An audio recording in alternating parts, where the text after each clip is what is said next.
লেখক বলছেন সিফাতুস সালাত আল মাইয়িত, মৃত ব্যক্তির জানাজার সালাতের পদ্ধতি বা বিবরণ। তারপরে উপকারিতা বর্ণনা করেছেন জানাজায় উপস্থিত হওয়ার। কেউ যদি জানাজায় হাজির হয় মুসল্লি হিসাবে এবং দাফন করার জন্য, তাহলে তার ফজিলতগুলি বা তার যে উপকারিতাগুলি, যে দিন দুনিয়ার উপকারিতা, পার্থিব কিছু উপকারিতা, সুসম্পর্ক মজবুত করা, পাশে দাঁড়ানো, আর পারলৌকিক উপকারিতা, আল্লাহর কাছে মহাপুরস্কার। বলছেন শহুদুল জানাজাতে ওয়াত্তিবাইহা, শহুদুল জানাজাতে ওয়াত্তিবাউহা ফিহি ফাওয়াইদু জাম্মা, জানাজায় উপস্থিত হওয়া এবং জানাজার অনুসরণ করায় বহুমুখী গুরুত্বপূর্ণ উপকারিতা রয়েছে। আহাম্মহা, তার গুরুত্বপূর্ণ কয়েকটি এখানে উপকারিতা আমরা পেশ করব। 1 নম্বর উপকারিতা হচ্ছে আদাউ হাক্কিল মাইয়িত বিসসালাত আলাইহি, যে কোনো মৃত ব্যক্তির, মুসলিম মাইয়াতের আমাদের ওপর হক রয়েছে। সুতরাং সে মাইয়াতের হক আদায় করার একটি গুরুত্বপূর্ণ হক হচ্ছে যে তার জানাজা আমরা আদায় করব, তার জন্য দোয়া করব সালাত পড়ে। মাইয়াতের হক আদায় করা এটি মাইয়াতের প্রাপ্য আমাদের কাছ থেকে। যে কোনো মানুষ মারা যান না কেন, আপনার পক্ষে সম্ভব হয় যদি সেখানে পৌঁছান, বিশেষ করে সেই অঞ্চলে আপনি বসবাস করছেন। দ্বিতীয় ফায়দা হচ্ছে ওয়াশাফাআতু ফীহি ওয়াদ-দুআ লাহু, মৃত ব্যক্তির জন্য আল্লাহর কাছে সুপারিশ করা এবং দোয়া করা। সুপারিশ আর দোয়া একই বিষয়। সাধারণ মানুষরা সুপারিশ বিষয়টি বুঝেন না, এই জন্য সুপারিশ সম্পর্কে, সাফাত সম্পর্কে আখিরাতে যে নবী সাল্লামের সবচেয়ে বড় সাফাত, সাফাত উজমা হবে, সমস্ত আম্বিয়া রসুলগণ সুপারিশ করবেন, আল্লাহর নেক বান্দা সালেহীন মুসলিহিন তারা সুপারিশ করবেন, এবং প্রত্যেকের জন্য আল্লাহ রাব্বুল আলামিন তার পরিমাণ নির্ধারণ করবেন। এই নয় যে সবাই একই স্তরের, কেউ ব্যাপক সুপারিশ করবেন, কেউ সীমিত সুপারিশ করবেন, কিন্তু আল্লাহর নেক বান্দার সুপারিশ করবে, মালায়েকা সুপারিশ করবেন। সুপারিশ হচ্ছে আখিরাতে হাসরের মাঠে পরকালে আল্লাহর কাছে দোয়া করা, কারোর জন্য দোয়া করা যে আল্লাহ কি আযাব থেকে রক্ষা করো, আযাব থেকে মুক্তি দান করো, জান্নাত দান করো, এর মর্যাদা উঁচু করো, এই দোয়াগুলি। তো মাইয়িত যখন দুনিয়া থেকে চলে গেছে, তার নাম এখন মাইয়িত, সে মৃত, তার জন্য আল্লাহর কাছে সুপারিশ করা এবং আল্লাহর কাছে দোয়া করা, এটি একটি উপকারিতা। 3 নম্বর উপকারিতা হচ্ছে ওয়াদা ও হাক্কে আহলিহি, মৃত ব্যক্তির পরিবার পরিজনেরও একটা হক রয়েছে। শোক সন্তপ্ত পরিবার, তার বাবা মা, তার স্ত্রী, তার ছেলে মেয়ে, তার ভাই বোনেরা, তার আত্মীয় স্বজন, তাদের একটা হক রয়েছে আমাদের উপর, যে তাদের আপনজন প্রিয়জন দুনিয়া থেকে বিদায় নিয়েছেন, তারা শোকাহত, তাদের হক আদায় করা এই জানাজার সালাতে উপস্থিত হওয়ার মাধ্যমে।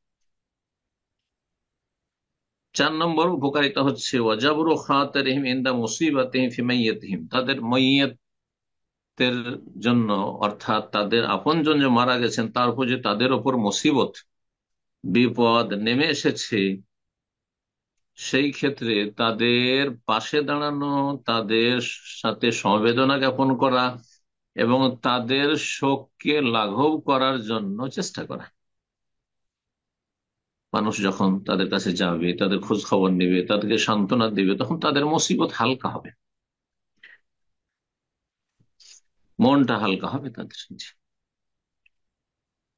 5 নম্বর উপকারিতা হচ্ছে তাহসিলুল আজরিল আজিম লিল মুশাইয়্যিহ, যেই ব্যক্তি মাইয়াতকে বিদায় করার জন্য যাবেন তিনি মহা পুরস্কার হাসিল করবেন। 2 কিরাত পাবেন যদি জানাজা প্লাস দাফনে হাজির হন, যেমন হাদিসে রয়েছে। কিন্তু আল্লাহর প্রতি ইমানের সাথে নেকির আশায় যেতে হবে, দুনিয়ার গরজে নয়, স্বার্থে নয়। মহা পুরস্কার পাবেন। আর যদি শুধু জানাজা পড়ে চলে আসেন, কবরস্থানে দাফনে গেলেন, না হয়তো শুধু জানাজা পড়লেন, তাহলে তাতে 1 কিরাত পাবেন, আর একটি কিরাত ওহুদ সমপরিমাণ নবী সাল্লাল্লাহু আলাইহি ওয়াসাল্লাম বলেছেন। 6 নম্বর উপকারিতা হচ্ছে হুসুল ইজাত ওয়াল ইতিবার বিমুশাহাদাতিল জানাইজ ওয়াল মাকাবির ওয়া গায়রা যালিক, উপদেশ গ্রহণ করা এবং শিক্ষা নেওয়া এই জানাজা দেখার মাধ্যমে। মৃত ব্যক্তিকে দেখলেন, যে তাকে খাটে করে মানুষ কাঁধে করে নিয়ে যাচ্ছে, কত হ্যাঁ জাদরেল মানুষ ছিল, কত প্রভাবশালী মানুষ ছিল, কত ধনকুপ মানুষ ছিল, কত বড় আপনার মহাশক্তিধর নেতা ছিল, রাষ্ট্রনায়ক ছিল, আর কত তার কাছে দুনিয়ার দাপটার ক্ষমতা ছিল। কিন্তু আজকে অসহায়, নিজে অচল অবস্থায় খাটে পড়ে আছে, তাকে কাঁধে করে নিয়ে গিয়ে সসম্মানে তাকে বিদায় করে আসতে হচ্ছে। না হলে কিছুক্ষণের মধ্যে, কয়েক ঘন্টার মধ্যে এমন সরে দুর্গন্ধ হয়ে যাবে যে আপনজনও সেখান থেকে পলায়ন করবে। আল্লাহু আকবার! মানুষ কত মূল্যহীন, কিন্তু নিজের মূল্য নিজে বুঝে না।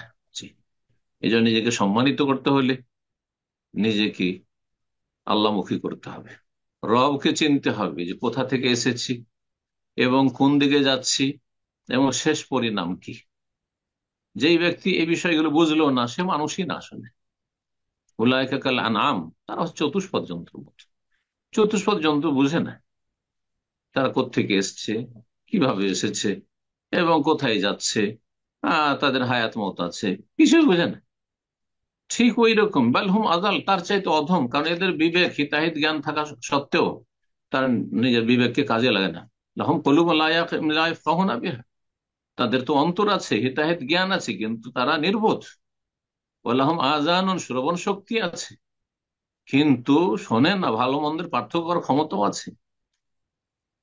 ওয়ালাহুম আয়ুনুন লা ইবসিরুন, চোখ আছে, ভালো মন্দের পার্থক্য করার মতো চোখ আছে, কিন্তু তা দিয়ে ভালো মন্দের পার্থক্য করে না। উলাইকা কাল আনআম বাল হুম আদাল, এরাই হচ্ছে চতুষ্পদ জন্তুর মতো, যাদের কোন লক্ষ্য উদ্দেশ্য জানা নেই। লক্ষ্য উদ্দেশ্য হচ্ছে পেট আর যৌনাচার, পেটের ক্ষুধা দূর করা আর যৌন ক্ষুধা দূর করা। আল্লাহ হেফাজত করুন এরকম পাশবিক জীবন থেকে। জি। তো উপদেশ গ্রহণ করা, শিক্ষা নেওয়া জানাজা দেখে এবং কবরগুলি দেখে, যে আমি যতই শক্তিশালী হই না কেন, যতই সুস্থ থাকি না কেন, যতই বড় আলেম হই না কেন, আর যতই বড় অলিউল্লাহ হই না কেন, আল্লাহওয়ালা হই না কেন, একসময় আমাকেও এখানে যেতে হবে, এই কবরে নামতে হবে। আমার সাথে এই সাদা কাপড় কাফন ছাড়া কিছুই থাকবে না, খালি হাতে যেতে হবে, এবং আমার শুধু আমলটা কাজে আসবে, কিছুই কাজে আসবে না। এইসব শিক্ষা কোথায় পাবে যদি মানুষ কবরস্থানে না যায়, জানাজায় না যায়, মাইয়াতকে মাইয়াতের হক আদায় করতে না যায়, তো কি করে জানবে আর কি করে শিক্ষা নেবে? জি। ইত্যাদি ইত্যাদি বহুমুখী আরো উপকারিতা রয়েছে। নেক কাজে, ভালো কাজে আল্লাহ বেশি বেশি শরীক হওয়ার তৌফিক দান করে। জানাজার সলাতের হুকুম। জানাজার সলাত বলছেন লেখো ফরজ কেফায়াতিন, ফরজে কেফায়া। ফরজ দুই রকম, ফরজে আইন মানে প্রত্যেক সাবালক মুসলিমের উপর ফরজ, এটা ফরজে আইন। ফরজে কেফায়া মানে মুসলিম উম্মার কিছু সংখ্যক মানুষ যদি আদায় করে দেয় তাহলে সবার পক্ষ থেকে আদায় হবে, আর যদি কেউ আদায় না করে তাহলে সেই এলাকার সমস্ত মানুষ গুনাহগার হবে, সমস্ত মানুষ গুনাহগার হবে। তাহলে একটি জানাজা, একজন মানুষ মারা গেছে, সে এলাকার মানুষের ফরজে কেফায়া হয়ে রয়েছে। 500 লোক সেই এলাকায় বসবাস করে বা 1000 বসবাস করে, তার মধ্যে 50 জন 100 জন গেলেই ফরজে কেফায়া আদায় হয়ে গেল মোটামুটি। আর বাকি সমস্ত মানুষের জন্য সুন্নাত। এটা কিন্তু অনেকে উল্লেখ করেন না, যে ফরজে কেফায়া ধরেন 500 জনের মধ্যে 50 জন গেল, ফরজে কেফায়া সবার পক্ষ থেকে ফরজটা আদায় হয়ে গেল। কিন্তু বাকি লোকের জন্য এই জানাজার হুকুম কি? জানাজার সালাত প্রত্যেক মুসলিমের জন্য, মুসলিম পুরুষ মুসলিম নারীরা জানাজার সালাতের জন্য যাবে না, জানাজার পিছনে পিছনে কবরস্থানে যাওয়া তাদের জন্য জায়েজ নয়। কিন্তু কোন মসজিদে আছে মহিলা সেকশন, আর সেই মসজিদে জানাজা হচ্ছে, মসজিদে হারাম, মসজিদে নববীতে হচ্ছে, অথবা কোনো মসজিদ এমন কোনো ব্যবস্থা আছে সেখানে জানাজা হচ্ছে, সেখানে পড়ে নিল, সেটা ঠিক আছে, সেটা ঠিক আছে। কিন্তু জানাজার অনসর্গ ইত্তেবাউল জানাজ, এটা পুরুষের কাজ, পুরুষের দায়িত্ব, এটা মহিলার নাই। দলে দলে জানাজা পড়ার জন্য যাবে, যে যায় মৃতের বাড়িতে জানাজা পড়ে আসি, মহিলারা যাবেন না, মরে যায় না। তবে কিছু মহিলা আছে, আত্মীয় স্বজনরা মেয়েতের জন্য উপস্থিত হয়েছে, যে মানুষ মারা গেছে, যায় একটু মহিলারা এসেছে সেখানে, আর তারপর জানাজা প্রস্তুত হয়েছে, কাফন দিয়ে গোসল দিয়ে প্রস্তুত হয়েছে, আর সেখানে ঘরের ভিতরে যদি জানাজা তারা পড়ে নেয় উঠানে ঘরের ভিতরে, পর্দার সাথে সেখানে কোনো পুরুষ নেই, তাহলে জায়েজ, সেটাও জায়েজ। কিন্তু কবরস্থানে যাবে অথবা মাঠে যাবে জানাজা পড়ার জন্য মহিলারা দলে দলে, আর পেছনে বা সাইডে কাতার লাগবে, এটা হারাম জায়েজ ভাই। এই মশলাটি অনেকে জিজ্ঞাসা করেন, সেই জন্য বিষয়টি ক্লিয়ার করে দিলাম। জি। তো জানাজার সালাত ফরজে কিফায়া, এতে লাভ কি বলছে, ওয়াহিয়া জিয়াদাতুন ফি আজরিল মুসাল্লিন, যারা জানাজার সালাত পড়বে তারা অতিরিক্ত সওয়াব পাবে। ওয়া শাফাআতুন ফি হাক্কিল মাইয়িতিন, আর যারা মারা গেছে মাইয়িত, তাদের জন্য সুপারিশ, জানাজার মাধ্যমে আল্লাহর কাছে সুপারিশ করলে দোয়া করে, আল্লাহুম্মা আগফির হাইয়িনা ওয়া মাইয়িতিনা ওয়া শাহিদিনা ওয়া গায়িবিনা, আল্লাহুম্মা আগফির লাহু ওয়ারহামহু ওয়াআফিহি ওয়া'ফু আনহু, বিভিন্ন যে দোয়াগুলি রয়েছে, আল্লাহর কাছে সুপারিশ করলেন, দোয়া করলেন আপনি। আর আপনার ফায়দা যে উপস্থিত হলো, তার ফায়দা হলো যে নেকি বাড়লো। আর মাইয়াতের ফায়দা হলো যে তার জন্য দোয়া হলো, তার জন্য আল্লাহর কাছে সুপারিশ করা হইলো, তার আযাব দূর হবে, তার মর্যাদা উঁচু হবে। জি। ওয়াস্তাহিবু কাসরাতুল মুসাল্লিন আলাইহা, আর মুসল্লিদের সংখ্যা বেশি হওয়া মুস্তাহাব, ভালো। যত বেশি সংখ্যক মুসল্লি হবেন তত বেশি ভালো। ওয়াকুল্লামা কানাল মুসাল্লুন আকসার ফাহুয়া আফদাল, যত বেশি সংখ্যা বাড়বে মুসল্লিদের তত বেশি উত্তম জানাজা হবে বা ফজিলত হাসিল করবে মুসলিমরা।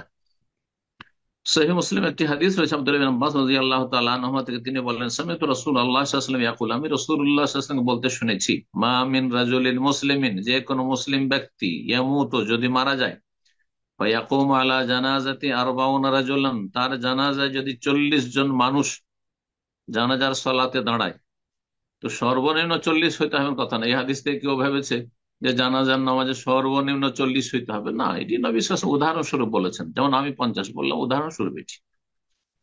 কিন্তু 40-এর কমে 30-20 হবে না। এর বেশি লোক নেই হয়তো এলাকায়, নিরাপত্তাহীনতা আছে অথবা বিভিন্ন কারণ রয়েছে, সেই এলাকায় লোকজন বসবাস করে না, মাঠে ঘাটে কোথাও মরুভূমিতে মারা গেছে, সেখানে 5 জন আছে, 5 জনে জানাজা পড়বে, 3 জন আছে, 2 জন আছে, 2 জনেই জানাজা পড়বে, একা আছে, একাই পড়বে। জি। 40 জন মানুষ যদি জানাজা পড়ে, তার মানে সংখ্যা যদি বেশি হয়, 5 জন, 10 জন, 20 জন, 30 জনের চাইতে 40 জন বেশি, আর যত বেশি হবে তত বেশি ফজিলত। এটাই প্রমাণ করে এই হাদিস। লা ইউশরিকুনা বিল্লাহি শাইআন, তারা যেন আল্লাহর সাথে কোনো কিছুকে শরিক না করে। হ্যাঁ, এটা গুরুত্বপূর্ণ শর্ত, যেন শিরক মুক্ত হয়, কুফরি মুক্ত হয়, নাস্তিকতা মুক্ত হয়। এখন জানা যায় ধরেন 5,000 লোক আমাদের দেশে, কিন্তু তার মধ্যে অর্ধেক হচ্ছে নাস্তিক সেকুলার, আর বাকি অর্ধেকের অধিকাংশই হচ্ছে আপনার মাজারপন্থী, পীরপন্থী, হ্যাঁ, সুফি, হ্যাঁ, বিভিন্ন বড় শির ছোট শিরকে লিপ্ত। তাহলে তো কাম খারাপ হয়ে গেল। তাহলে তো এদের দ্বারা কোনো কাজ হবে না, এই খোঁড়া লোকদের দ্বারা কি কাজ হবে? জি, সব খোঁড়া। এদের উপস্থিত হওয়া না হওয়া সমান। এই জন্য লাইউশরিকুনা বিল্লাহি শাইআ, সৎ লোকেরা জানাজা হাজির, বেনামাজি জানাজা লাভটা কি? বেনামাজি নিজে ইসলামের গণ্ডিতে আগে আসুক, তারপরে কারো জন্য আল্লাহর কাছে সুপারিশ করুক আর জানাজা পড়ুক। জি, ভালো করে শুনে রাখেন। শিরক মুক্ত হইতে হবে। শিরকের সমতুল্য গুনাহ হচ্ছে সালাত ত্যাগ করা, বেনামাজি হওয়া। শিরকের সমতুল্য গুনাহ হচ্ছে নাস্তিকতা। শিরকের সমতুল্য গুনাহ হচ্ছে সেকুলারিজম, হ্যাঁ, ধর্ম নিরপেক্ষতা, আমি নিরপেক্ষ ধর্ম থেকে, আমার কাছে এইটা ওইটা সব সময়, আউযুবিল্লাহ, এগুলি স্পষ্ট কুফর। জি।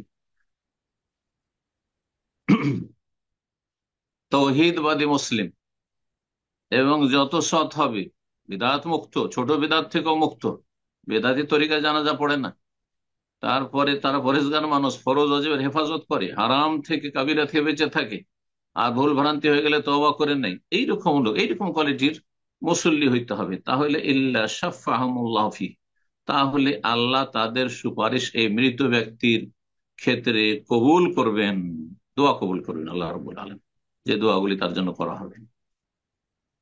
সহিহ মুসলিমের 948 নম্বর হাদিস। জানাজা পড়ার আগে উজু করে নিতে হবে। আমাদের দেশে একটা ফতোয়া আছে কিন্তু হানাফি সমাজ, যে জানাজা দেখছেন শুরু হয়ে গেছে বা শুরু হতে যাচ্ছে, আর আপনি যদি উজু করতে যান তো জামাত ছুটে যাবে, তো তেমন করে দিলেন দৌড়, না, এটা মোটেই জায়েজ নয়, হবে না নামাজ। আপনি দ্বিতীয়বারে গিয়ে জানাজা পড়েন, একাই পড়েন পরে গিয়ে, কিন্তু আপনাকে উজু করতে হবে, কারণ আশেপাশে পানি আছে। তেমন কখন? তেমন যখন দেখবেন যে ফালাম তাজিদু মান, পানি নেই, অথবা পানি আছে কিন্তু আমি এমন অসুস্থ অচল যে আমি পানি ব্যবহার করতে পারছি না, বা এত অল্প পানি আছে যে এই পানি যদি উজুতে ব্যবহার করি তো আমরা পিপাসায় মরে যাব, মরুভূমিতে আছে। এছাড়া এমনিও নয় যে আমার জামাত ছুটে যাচ্ছে, ওয়াক্ত চলে যাচ্ছে, সেজন্য ওয়াক্ত থাকতে থাকতে আমি বিনা অজুতে নামাজ পড়ে না, মোটেই জায়েজ না জি। বলছেন এত অদমান আরাদা সলাত আল মাইয়িত, মাইয়িতের উপর যে জানাজার সলাত পড়বে সে যেন উজু করে নেয়, তারপরে ওয়াস্তাকবিল কিবলামুখী হবে, কিবলামুখী হওয়া শর্ত। ওয়াজাল জানাজা বাইন হবে কিবলা, জানাজাকে মুসল্লি তার মাঝে এবং কিবলার মাঝে রাখবে, মানে সামনে রাখবে, আর তারপরে সামনে করে সালাত আদায় করবে। পুরুষ আর নারীর মৃতদেহ কেমন করে রাখতে হবে আর কোনখানে ইমাম সাহেব দাঁড়াবেন এই বিষয়গুলো সিফাতুস সালাত আল মাইয়িত, মৃত ব্যক্তির জানাজার সালাতের পদ্ধতি। বলছেন আর সুন্নাহ, সুন্নত হচ্ছে আইয়াকুমাল ইমাম ইনদা রাসির রাজুলিল মাইয়িত, ইমাম সাহেব দাঁড়াবেন পুরুষ মাইয়িতের মাথার কাছে। তো মাইয়িত মৃত ব্যক্তি যদি পুরুষ হন তাহলে তার মাথার কাছে দাঁড়াবেন। ওয়াইন্দা ওয়াসাতিল মারআ, আর যদি মাইয়িত নারী হয় তাহলে তার মাঝামাঝি দাঁড়াবে, যাতে করে তার শরীরের জন্য পর্দা হয়। ওলামারা হেকমত বর্ণনা করেছেন। পার্থক্য এতটুকু হাদিসে এসছে, আর বিষয়টি সুন্নাত, ফরজ না। অর্থাৎ এতে কেউ যদি ভুল করে দেয় তাহলে তাতে নামাজ বাতিল হবে না। কারণ এই নিয়ে আমাদের দেশে খুব বাড়াবাড়ি, একটু এদিক ওদিক হলে নামাজ আপনার হয়নি, নতুন করে আবার নামাজ শুরু করবে জি। তো এসব জেহালত আমাদের সমাজে আছে, আর চরমপন্থাও আছে অজ্ঞতার কারণে। তকবীর কয়টি দেবে? প্রসিদ্ধ হচ্ছে যে চারটি তকবীর। ওয়ায়ুকাব্বিরু আরবান, তাই লেখক বলছে চারটি তকবীর দেবে। তবে হাদিসে পাঁচটি তকবীরও আছে, সহিহ হাদিস, সহিহ মুসলিমের হাদিস রয়েছে। ছয়টি তকবীরও আছে, সাত তকবীরও আছে, নয় তকবীর পর্যন্ত আছে। এই যে বিভিন্ন তকবীর গুলি আছে, এগুলির উপর আমল করা চলবে না, এগুলির উপর আমল করা যাবে না, এই বিষয়ে একদল ওলামা বলছেন না, এই হাদিসগুলি সাজ, এগুলোর উপর আমল করা যাবে না অথবা মানসুখ, এসব দাবি করেছে। কিন্তু তাদের এই দাবিটি ঠিক নয়। হাদিস সাজও নয়, মুনকারও নয়, এবং মানসুখ রহিত নয়। জি, সাজ মুনকার এগুলি মুস্তালাহুল হাদিস, উসুল হাদিসের মানে হাদিসের কায়দা কানুনের এগুলি হচ্ছে পরিভাষা, সেগুলির ব্যাখ্যা করার সময় নেই, যার ফলে সংক্ষেপ বললাম। তাদের ব্যাখ্যাগুলি সহি নয়, বরং বিভিন্ন সময় বিভিন্ন সুন্নতগুলি রাসূলুল্লাহ সাল্লাল্লাহু আলাইহি ওয়াসাল্লাম পালন করেছেন, যে কোনো একটি সুন্নত আপনি অবলম্বন করতে পারেন। বরং বিভিন্ন সময় আপনিও বিভিন্ন সুন্নতগুলি যদি কায়েম করেন তাহলে এটি হচ্ছে বেশি সহি সুন্নাহ, এবং সহি সুন্নাহর কাছাকাছি আপনার আমল, যে আপনিও বিভিন্ন সময় বিভিন্ন আমল করছেন যেমন নবী সাল্লাল্লাহু আলাইহি ওয়াসাল্লাম করেছেন। তবে একটি কথা মনে রাখবেন, সমাজে যেহেতু অজ্ঞতা বেশি, সুতরাং অজ্ঞ মানুষদের স্বভাব হচ্ছে যে যেটা জানে তার বাইরে সবকে বাতিল মনে করে, ভুল মনে করে, যতই সহি কাজ করেন। সুতরাং আপনি যদি ভিন্ন আমল করেন তাহলে আপনাকে ওই এলাকার মানুষ যারা জানাজে উপস্থিত তাদেরকে কন্ট্রোল করতে হবে, এতটা যেন আপনার প্রভাব থাকে। মানে বড় আলেম, আপনি যা বলবেন তা শোনে, মানে হইচই হট্টগোল শুরু করে দেবে না মূর্খরা, তাহলে আমল করবেন আপনি। তারপরে জানিয়ে দেবেন তাদেরকে যে আজকে আমরা 5 তকবীর দেবো, আজকে আমরা 6 তকবীর দেবো, 7 তকবীর দেবো, কারণ মানুষ জানে না এসব বিষয়গুলি। আর যদি দেখেন যে না আমি সামলাইতে পারবো না, তাহলে আপনি নতুন কিছু আমল করবেন না, যেটা সবাই জানে। হাদ্দেসিন নাস আলা কাদরে উকুলিহিম, আলী রাদিয়াল্লাহু আনহু বলেছেন মানুষ যতটা বুঝে ততটাই মানুষের সামনে পেশ করবো, বয়ান করা। কারণ বেশি বলতে গেলে মানুষ মূর্খামি করে উল্টো পাল্টা ইসলামের শত্রুতাই করে ফেলবে জি। যদি বলেন যে পাঁচেরও হাদিস আছে ভাই, 6-এরও হাদিস আছে ভাই, তোমার হাদিস মানি না, এই কুফরি কথা বলে ফেলবে। এত মূর্খ সমাজ আমাদের, যে মূর্খ সব কথা বলে ফেলবে, জানি মানি না তোমার হাদিস, মনে করছে সেই আল্লাহ মাহে বসে আছে জাহেল জি। যার ফলে আপনি যে সমাজে বসবাস করছেন সেই সমাজকে লক্ষ্য রাখতে হবে যে তারা কি আমার কথাটি গ্রহণ করার মতো যোগ্যতা রাখে, হজম করার যোগ্যতা আছে জি। বলছেন লেখক, লেখক যে মতটি পেশ করছেন আমি সেটি বলবো, খাসাতান আলা আহলিল ইলমি ওয়াল ফাদল, বিশেষ ভাবে যারা ওলামায়ে কেরাম, যারা পরহেজগার সম্মানিত, যারা আহলুস সালাহ নেক, আহলুত তাকওয়া পরহেজগার, ওমাল্লাহুম কাদামা সিদকিন ফিল ইসলাম, যার ইসলামে বড় খিদমত রয়েছে, বিশিষ্ট ব্যক্তিজন, ইসলামের খাদেম, বড় বড় ওলামায়ে কেরাম, বড় বড় ইসলামের খাদেম, বড় বড় আল্লাহ রাব্বুল আলামিনের দিনের খাদেম, সেটা তার ক্ষমতা দিয়ে হোক অথবা তার এলেম দিয়ে হোক, ওলামায়ে কেরাম অথবা ন্যায় পরায়ণ শাসক যদি হয়, তাহলে তাদের তকবীর বাড়ানো ভালো। 5 তকবীর, 6 তকবীর, 7 তকবীর, 9 তকবীর দিয়ে আরো বেশি বেশি বিভিন্ন দোয়াগুলি, প্রত্যেক তকবীর এক একটি করে দোয়া পড়লেন। যেমন পঞ্চম তকবীর মানে চতুর্থ তকবীরের পরে সালাম না ফিরে নবী সাল্লাল্লাহু আলাইহি ওয়াসাল্লাম সহিহ মুসলিমের হাদিসে রয়েছে, আল্লাহুম্মা আগফিরলাহু ওয়ারহামহু ওয়াআফিহি ওয়া'ফু আনহু ওয়াকরিম নুজুলাহ, এই দোয়াটি পড়েছেন। জি। আর তারপরে তখন পঞ্চম তকবীর দিয়ে সালাম ফিরেছেন। বলছেন লেখক, ইয়াফালু হাযা মাররা ওয়া হাযা মাররা ইহয়ালুস সুন্নাহ, এই সন্ন্যত গুলি বিভিন্ন বিভিন্ন আমলগুলি করবে, কখনো এটা করবে, কখন এইটা করবে, এতে সন্ন্যত জীবিত হবে। কারণ আজকাল সন্ন্যত মরে গেছে। যদি মানুষকে বলেন যে 5 তকবীর, 6 তকবীর, 7 তকবীর, 9 তকবীর আম, আম, করা যেতে পারে, আছে হাদিসে, তো অধিকাংশ লোক বলবে না না না, এই কোন নতুন ধর্ম নিয়ে আসুন। হ্যাঁ, আজকাল আমাদের সমাজে একটা কথা আছে, আজকাল নতুন নতুন ফতুয়া, নতুন নতুন আলেম, নতুন নতুন ফতুয়া, এসব জেহালতি কথা সমাজে আছে। যার ফলে এই সন্ন্যত গুলো যদি মাঝে মাঝে জীবিত করা যায়, তাহলে মানুষের ইসলাম সম্পর্কে সম্যক জ্ঞান হবে। প্রথম তকবির দেওয়ার পরে কি করবেন বলছেন, ইউকাব্বিরু তাকবীরাতুল উলা, প্রথম তকবির বলবেন, আর প্রথম তকবীরের তাহরিমা, ফরজ রুকন, রাফিয়ান ইয়াদাইহি, 2 হাত উত্তোলন করবেন, রাফুল ইয়াদাইন করবেন, হাত উঠাবেন কাঁধ বরাবর, কাঁধ বরাবর করতে পারেন, আর কানের নিম্নভাগ বরাবর করতে পারেন, কাঁধ বরাবর, প্রসিদ্ধ হাদিস। এলা হাজুয়ে মান কাবাই, লেখক বলছেন যে 2 কাঁধ বরাবর করবেন, আও এলা ফরু উজনাই, অথবা কানের এই লতা বা লতি, এই কানের যে নরম অংশ নিম্নভাগ, এবারে কান ধরবেন না, এটা বেদাতি তরিকা, এই যে কান ধরে তকবির পাঠ করা, হ্যাঁ, এইভাবে কানে হাত দিয়ে অথবা কানে এইভাবে হাত দিয়ে, এটা বেদাত। ওয়াকাদাফি বাকিয়াতি তকবিরাত, এইভাবে সমস্ত তকবির গুলিতে রফুল ইয়াদাইন করাই হচ্ছে সুন্নাহ।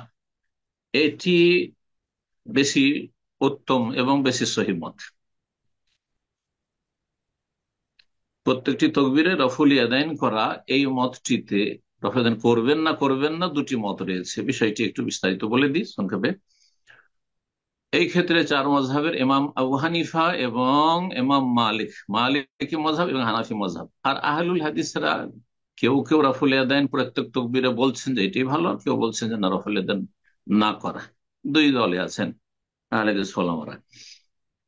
আমাদের বাংলা ভাষাভাষী আহলে হাদিস ওলামা রফুল ইয়াদাইন প্রত্যেক তকবীরে করেন, কিন্তু উর্দু ভাষীদেরকে দেখেছি আমরা উত্তরপ্রদেশে, তারা রফুল ইয়াদাইন প্রত্যেক তকবীরে করে না, শুধু প্রথম তকবীরে। প্রথম তকবীর রফুল ইয়াদাইন সবার কাছে আছে, কিন্তু দ্বিতীয়, তৃতীয়, চতুর্থ তকবীর রফুল ইয়াদাইন আছে কিনা, একদল বলছে রফুল ইয়াদাইন আছে, হানাফি মযহাব এবং মালিকি মযহাব। পক্ষান্তরে তারা রফুল ইয়াদাইন বলছেন। আর হাম্বলি মযহাব আর শাফি মযহাব, তাদের কাছে রফুল ইয়াদাইন নেই। জি। তো এই ক্ষেত্রে দলিল দলিল নবী সাল্লাল্লাহু আলাইহি সাল্লাম থেকে পাওয়া যায় না, তবে আব্দুল্লাহ বিন ওমর এবং আব্দুল্লাহ বিন আব্বাস রাদিয়াল্লাহু তাআলা তারা রফুল ইয়াদাইন প্রত্যেক তাকবীরে করতেন, যে হাদিস দারাকুতনিতে রয়েছে, দারাকুতনিতে রয়েছে এবং সহিহ সনদ বিসনাদিন জাইয়্যিদ। শেখ ইবনে বাজ রাহিমাহুল্লাহ এবং শেখ মুহাম্মদ তারা বলছেন যে রফুল ইয়াদাইন করবে। জি, আল্লাহ তাআলা আলাম। তো রফুল ইয়াদাইন করাটাই বেশি ভালো। জি। বলছেন যে প্রত্যেক তাকবীরে রফুল ইয়াদাইন করবে, আর কাঁধ বরাবর উঠাবে অথবা কানের লতি পর্যন্ত, আর ডান হাত বাম হাতের উপর রাখবে, আলা সাদরিহি, বুকের উপর, বুকের উপর রাখাই সুন্নত, নাভির নিচে নাই। জানাজার সালাতে সানা নেই, ইস্তিফতার দোয়া নেই, সুবহানাকা আল্লাহুম্মা ওয়া বিহামদিকা অথবা আল্লাহুম্মা বা'ইদ বাইনি ওয়া বাইনা খাতায়া ইন্নী ওয়াজহাতু ওয়াজহি, এসব নেই। জি, কোনো প্রমাণ নেই। জি। যেটা নেই সেটা করবেন না। হানাফি মযহাবের জানাজার ক্ষেত্রে রোগ হচ্ছে যে যেটা আছে সেটা করে না, আর যেটা নেই সেটা করে। কোন হাদিসে সানা পড়ার কথা নাই, কিন্তু তাদের মযহাবে আছে সানা পড়তে হবে। আর হাদিসে আছে সূরা ফাতিহা পড়া, তার বলছে সূরা ফাতিহা জানাজাতে চলবে না। এই দুটো ফতুয়া হানাফি জানাজাতে বা হানাফি মাযহাবের জানাজাতে ভুল ফতুয়া। জি, আল্লামা আলবানী রাহিমাহুল্লাহ এই কথাই লিখেছেন তার কিতাবুল জানাইজে, যে হানাফি মাযহাবে দুটো কথা হাদিস বিরোধী কথা। এই দুটো কথা, সানা নেই অথচ তারা সানা পড়বে, সূরা ফাতিহা আছে সূরা ফাতিহা পড়বে না। আল্লাহ সঠিক বুঝ দান কর। উদ্দেশ্য কাউকে ছোট করা নয়, বরং উদ্দেশ্য হচ্ছে সহিহ সুন্নাহ পালনে উৎসাহিত করা। আল্লাহ তৌফিক দান করেন। নবী সাল্লাল্লাহু আলাইহি সাল্লাম অনুসরণ আমাদের মুখ্য উদ্দেশ্য, এবং নবী সাল্লাল্লাহু আলাইহি সাল্লামের তরিকায় জান্নাত রয়েছে। এবং ওয়া মান ইউতির রাসূলা ফাকাদ আতা আল্লাহ, রাসূলুল্লাহ সাল্লাল্লাহু আলাইহি ওয়াসাল্লাম আনুগত্যই আল্লাহর আনুগত্য রয়েছে। আল্লাহ তৌফিক দান করেন। বলছেন যে ইস্তিফতার দোয়া মানে সানাদ দোয়া পড়বে না, সুম্মা ইয়াতাআওয়াযু আউযু বিল্লাহ পড়বে আর বিসমিল্লাহ পড়বে, তারপরে সূরা ফাতিহা সিররান মনে মনে পড়বে, জাহরান উচ্চ স্বরে নয়। কিছু কিছু আহলে হাদিস ওলামারা যে জোরে পড়েন এটি সহিহ সুন্নাহ নয়, বরং সহিহ সুন্নাহ হচ্ছে আস্তে পড়া। ওয়া আহইয়ানান ইয়াকরাউ মাহা সূরা, এই সূরা ফাতিহার সাথে অন্য সূরা পড়লে পড়তে পারে, ছোট্ট সূরা হয়তো সূরা ইখলাস পড়লো, ওলামারা বলছে পড়তে পারে। সুম্মা ইউকাব্বিরু সালাত, তারপরে দ্বিতীয় তাকবীর দেবেন, আর তারপরে দুরূদ ইব্রাহিমই পড়বে, সালাত ইব্রাহিমে আল্লাহুম্মা সাল্লি আলা মুহাম্মদ ওয়া আলা আলি মুহাম্মদ কামা সাল্লাইতা আলা ইব্রাহিম ওয়া আলা আলি ইব্রাহিম ইন্নাকা হামিদুম মাজিদ, আল্লাহুম্মা বারিক আলা মুহাম্মাদিন ওয়া আলা আলি মুহাম্মদ কামা বারাকতা আলা ইব্রাহিম ওয়া আলা আলি ইব্রাহিম ইন্নাকা হামিদুম মাজিদ। সহিহ বুখারী মুসলিমের হাদিস। তারপরে তৃতীয় তাকবীর দেবেন, আর তারপরে মাইয়াতের জন্য দোয়া করবেন। জি, বেশ কিছু দোয়া রয়েছে, তার মধ্যে যেটি প্রসিদ্ধ দোয়া, এই দোয়াটি অবশ্যই প্রত্যেক মুসলিমের মুখস্থ থাকা উচিত, যাকে জানাজা পড়তে হয়, বিশেষ করে পুরুষরা। বলছে আল্লাহুম্মা আগফির লিহাইয়িনা ওয়া মাইয়্যিতিনা ওয়া শাহিদিনা ওয়া গায়িবিনা ওয়া সগীরিনা ওয়া কাবীরিনা ওয়া যাকারিনা ওয়া উনসানা, আল্লাহুম্মা মান আহইয়াতা মিন্না ফাআহইহি আল ইসলাম, মান তাওয়াফাইতা মিন্না ফাতাওয়াফাহু আল ঈমান, আল্লাহুম্মা লা তাহরিমনা আজরাহু ওয়া লা তুদিল্লানা বাদাহু রয়েছে, ওয়া লা তাফতিননা বাদাহু, দুই রকম রিওয়ায়াত রয়েছে, আবু দাউদ ইবনে মাজার হাদিস। দ্বিতীয় দোয়া যেটি সহিহ মুসলিমে রয়েছে, আল্লাহুম্মা আগফির লাহু ওয়ারহামহু ওয়াআফিহি ওয়া'ফু আনহু ওয়াকরিম নুজুলাহু ওয়াসসি মুদখালাহু ওয়াগসিলহু বিল মা'i ওয়াস-সালজি ওয়াল বারাদ ونقه من الخطايا كما ينقى الثوب الابيض من الدنس وابدله دارا خيرا من داري واهلا خيرا من اهله وزوجا خيرا من زوجه وادخله الجنه وقه من عذاب القبر وعذاب النار। সহিহ মুসলিম 963 নম্বর হাদিস। 3 নম্বর দোয়া আবু দাউদ এবং ইবনে মাজায় রয়েছে। এই দোয়াটিও যথাসাধ্য মুখস্থ করবেন, কারণ অনেক সময় ইমাম সাহেব লম্বা সময় দেন, অথবা নিজে পড়লেন, আপনি হয়তো নিজে ইমাম, বিশেষ করে যারা জানাজা পড়ান তাদের তো মুখস্থ রাখা উচিত। আল্লাহ ইন্না ফুলান ইবনে ফুলান, মানে অমুকের ছেলে অমুক, ফি জিম্মাতিকা, তোমার জিম্মায় চলে, তোমার কাছে চলে গেছে, ওয়াহাবলে জাওয়ারিকা, তোমার আশ্রয়ে শরণাপন্ন হয়েছে, ফাকিহি মিন ফিতনাতিল কবরি, কবরের পরীক্ষা থেকে তাকে রক্ষা করো, আযাবিন নার, জাহান্নামের আযাব থেকে রক্ষা করো, আনতা আহলুল ওয়াফা ওয়াল হক, তুমি আহলে ওয়াফা অর্থাৎ ওয়াদা পূরণকারী, এবং আহলুল হক, হ্যাঁ, আর সত্যের, হ্যাঁ, তুমি ধারক বাহক এবং সত্য প্রতিষ্ঠাকারী। ফাগফির লাহু ওয়ারহামহু, তাকে ক্ষমা করে দাও, তারপরে দয়া করে, ইন্নাকা আনতাল গফুরুর রহিম। হাদিসটা আবু দাউদ 3202 এবং ইবনে মাজাহ 1499 নম্বর হাদিস। জি। যদি মাইয়েত শিশু হয়, নাবালক হয়, ছেলে অথবা মেয়ে, নাবালক নাবালিকা হয়, তাহলে বলবেন আল্লাহুম্মা জাআলহু লানা সালাফান ওয়া ফারাতান ওয়া আজরান ওয়া যুখরান। আর এর সাথে কিছু কিছু বাক্য কিছু সালাফগণ বাড়িয়েছেন, সেখানে বাজ রাহিমাহুল্লাহ সেগুলি উল্লেখ করেছেন দুরুস মুহিম্মাতে, সেগুলি কেউ যদি পড়তে পারে। বাইহাকিতে এর রিওয়ায়াতটি রয়েছে যে যদি নাবালক ছেলে মেয়ে হয়, তাহলে বলবে হে আল্লাহ ইজআলহু লানা সালাফ, এদেরকে আমাদের অগ্রণী বানিয়ে দাও, মানে বাবা মায়ের আগে গিয়ে যাতে করে তাদের জন্য, হ্যাঁ, জান্নাতের সুপারিশ করে, ওয়াফারাতান, আমাদের আগেই যেন অগ্রগামী হয় এবং আগে গিয়ে পৌঁছে থাকে, ওয়াজরান, এবং আমাদের প্রতিদান নেকির ওসিলা বানিয়ে দাও, ওয়াজুখরান, এবং আমাদের জন্য সম্বল বানিয়ে দাও। জি। আর বিশেষ করে পিতা মাতার জন্য। হাদিসটি বাইহাকিতে রয়েছে এবং হাদিসটিকে আল্লামা আলবানী রাহিমাহুল্লাহ আহকামুল জানায়েজে হাসান বলেছেন। তারপরে চতুর্থ তাকবীর দেবেন, আর চতুর্থ তাকবীর দেওয়ার পরে সামান্য একটু থামবেন, কোনো সেখানে জিকির দোয়া নেই, বিশেষ কোনো দোয়া নেই। কিন্তু কেউ কেউ বলেছেন যে কোনো দোয়া জিকির পড়লে পড়তে পারে, কিন্তু হাদিসে কিছুই নেই। সুম্মা ইউসাল্লিম, তারপরে সালাম ফিরবেন, একটি না দুইটি, একদল বলছেন একটি সালাম, এইটি বেশি উত্তম, ইমাম আহমদ বিন হাম্বলের মত এটি। সুম্মা ইউসাল্লিম ওয়াহিদাতান আন ইয়ামিনিহি, লেখক সেই মতটিকে প্রাধান্য দিয়েছেন যে একদিকে সালাম ফিরে, ডান দিকে সালাম ফিরবেন। ওয়াইন সাল্লাম সানিয়া, তবে যদি বাম দিকেও সালাম ফিরেন, দ্বিতীয় সালাম, কখনো কখনো ফালা বা আসা, তাতে কোনো অসুবিধা নেই। শাইখ আলবানী রাহমাহুল্লাহ কিতাবুল জানায়েজে তিনি দুই রকম হাদিস নিয়েছেন, বেশ কিছু হাদিস। এক সালামের হাদিস রয়েছে, দুই সালামের হাদিস রয়েছে। সুতরাং এই ক্ষেত্রে বলবো যে দুটোই সুন্নাত। এখন কিছু কিছু মানুষরা নতুন সুন্নত বলে মনে করে এইটাই ঠিক, আগেরটা মনে হয় ভুলই করতাম, যার ফলে কিছু ভাইদের সম্পর্কে শুনলাম যে তারা এখন উঠে পড়ে লেগেছে যে এক সালামকে প্রতিষ্ঠা করবো আর দুই সালামকে উঠাবো না। এগুলো বড় ইসলামের কোনো খেদমত না। আর এগুলো দিয়ে এলাকাতে আপনি বিশৃঙ্খলা সৃষ্টি করবেন, এটা মোটেই উচিত নয়। দুটোই যখন জায়েজ রয়েছে, যেটার প্রচলন যেখানে রয়েছে, যেটার উপর যেখানে আমল রয়েছে আমল করতে দেন। এতটুকু করতে পারেন যে সেখানকার জনগণকে শিখিয়ে দেন যে এক সালামও আছে, দুই সালামও, সুতরাং মাঝে মাঝে আমরা এক সালাম ফিরলাম, তোমাদের যেন কোনো আপত্তি না থাকে। তোমাদের এতটুকু জ্ঞান থাকতে হবে ইসলাম সম্পর্কে। অথবা দুই সালাম ফেললাম, তাতেও যেন কোনো আপত্তি না থাকে। আল্লাহ তাআলা আলাম। কারো যদি তকবির ছুটে গেছে, গিয়েছে এক তকবির, দুই তকবির বা তিন তকবির ছুটে গেছে, শেষখানে গিয়ে পৌঁছেছে, তাহলে শুরু থেকে যেমন সালাত কাজা করে ওইভাবে কাজা করবে। যে তকবিরটি পেয়েছে সেই তকবীরের পরে সূরা ফাতিহা পড়বে, উযুবিল্লাহ বিসমিল্লাহ পড়ে, আর তারপরে সালাম ফিরে ফিরে নিল ইমাম সাহেব, তখন বাকি তকবির গুলি কাজা করবে। জি। এখানে আজকের আলোচনা শেষ করছি। ওয়া জাযাকুমুল্লাহু খাইরান ওয়া সাল্লাল্লাহু আলা নবিয়িনা মুহাম্মদ ওয়া আলা আলিহি ওয়া সাহবিহি আজমাইন।